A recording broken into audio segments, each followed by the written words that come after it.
இன்றைக்கி நம்ம என்ன பார்க்க போகிறோம்னா தேங்காய் பால் சாதம். தேங்காய் பால் சாதத்துக்கு தேவையான பொருட்கள் என்னென்னு பார்ப்போமா?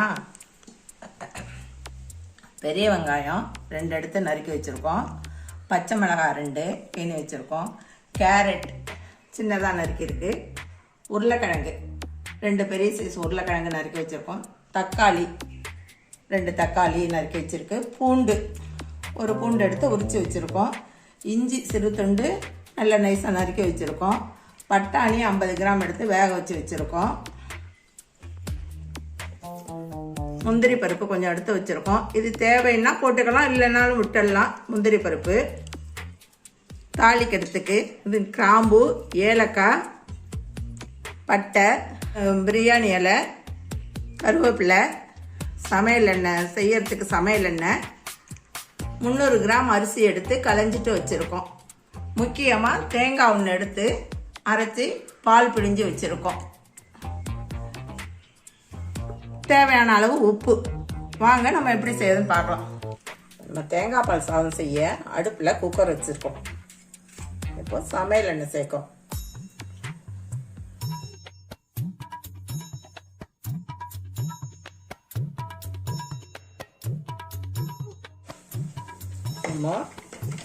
இப்போ எண்ணெயில் பிரியாணி இலை, பட்டை, ஏலக்காய், கிராம்பு எல்லாம் போட்டுட்டோம். இப்போ கருவேப்பிலையும் சேர்க்குறோம்.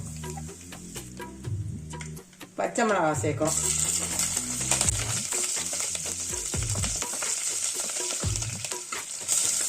பூண்டு சேர்க்குறோம். பூண்டு, வெங்காயம்,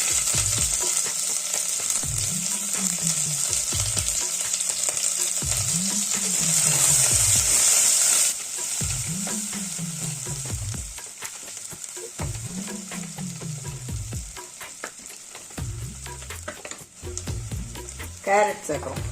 வெங்காயம் ரொம்ப வதங்கணும்னு தேவையில்லை. இதுக்கு பிரியாணிக்கு நல்லா வதங்குவோம். இந்த சாதத்துக்கு வெங்காயம் ரொம்ப வதங்கணும்னு தேவையில்லை.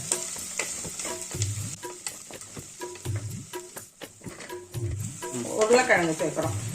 தக்காளியும் சேர்க்குறோம்.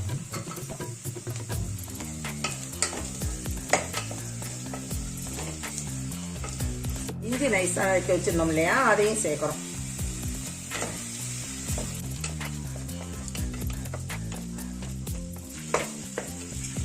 இதுலேயே முந்திரி பருப்பையும் இப்படியே சேர்த்துறோம்.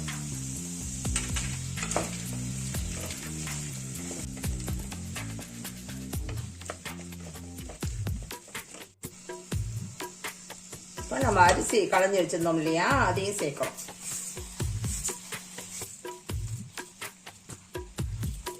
பட்டாணியும் இப்போ சேர்க்கிறோம். இது வேக வச்ச பட்டாணிங்கிறதுனால இப்போ சேர்க்கிறோம்.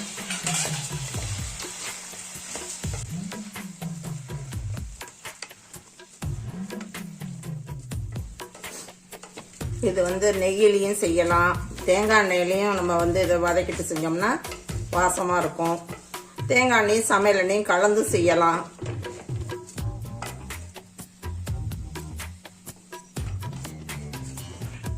நம்ம தேங்காய் பால் பிடிஞ்சி வச்சுருந்தோம் இல்லையா, அதையும் சேர்க்குறோம். நம்ம 300 கிராம் அரிசி எடுத்து வச்சுருந்தோம்.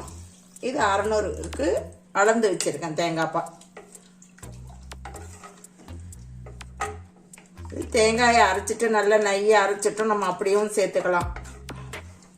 இது ஒரு கொதி வரவும் நம்ம குக்கரை மூடிட்டு 2 விசில் வச்சு எடுத்தோம்னா நம்ம தேங்காய் பால் சாதம் ரெடி. நம்ம சாதத்துக்கு தேவையான உப்பு சேர்க்கிறோம்.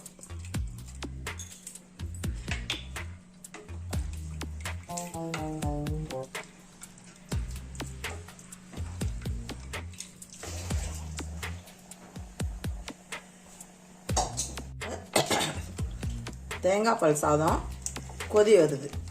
இப்போ இந்த ஸ்டேஜில் நம்ம குக்கரை மூடிடலாம்.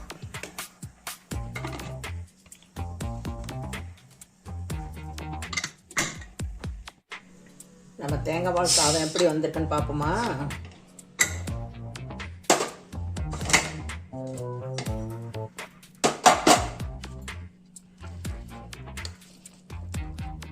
பாருங்க, நல்லா அருமையாக வந்திருக்கு. இது நம்ம காரத்துக்கு 2 பச்சை மிளகாய் தான் போட்டிருக்கோம். தேங்காய் பால் சாதங்கிறதுனால காரம் ரொம்ப அதிகமாக இருக்க வேணான்னு போட்டிருக்கோம். தேவைங்கிறவங்க காரம் வேணும் நிறைய வேணும் அதிகமாக வேணுங்கிறவங்க சேர்த்துங்க, மிளகாய் சேர்த்துக்கலாம். நம்ம தேங்காய் பால் சாதம் எவ்வளோ அருமையாக இருக்குது பாருங்கள்.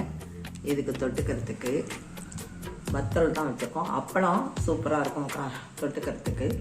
குருமா, வடை, ஊறுகாய் எது வேணாலும் நமக்கு எது இருக்கோ அதை தொட்டுட்டு சாப்பிட்லாம். டேஸ்ட்டாக இருக்கும், ரொம்ப ருசியாக இருக்கும்.